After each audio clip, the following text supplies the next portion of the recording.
closed-door meeting. And when they emerged from that meeting, they sounded optimistic about a potential deal to address the government funding fight.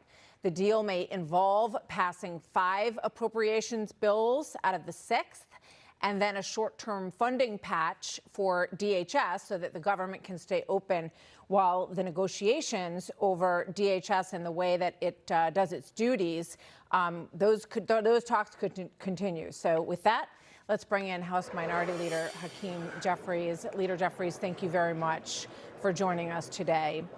How does that potential deal sound to you? Well, we want to avoid a government shutdown, but it's necessary to ensure that the Department of Homeland Security dramatically changes the way in which it has been conducting itself.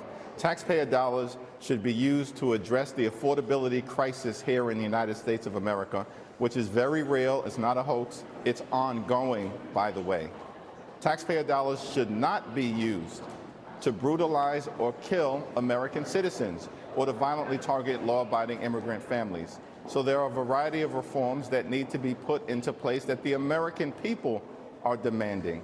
Your own poll has shown that everyday Americans have concluded that ICE has gone too far and that behavior needs to be reined in.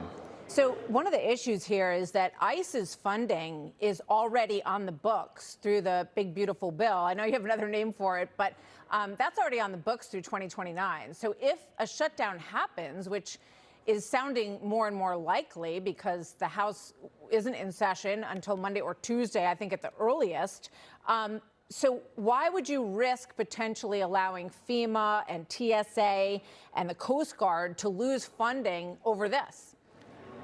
Well, thank you for bringing up the one big ugly bill, because this actually highlights the problems that my Republican colleagues have actually been focused on the wrong issues.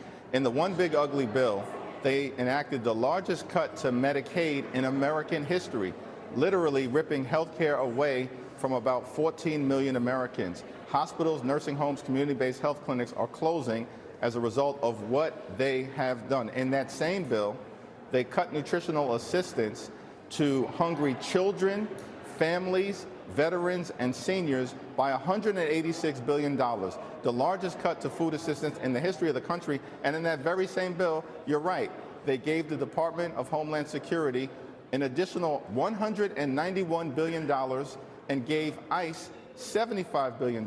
They're using that money to unleash mass agents on American communities, on law-abiding immigrant families, and in some instances, kill the American people. It passed. That's right. So now that the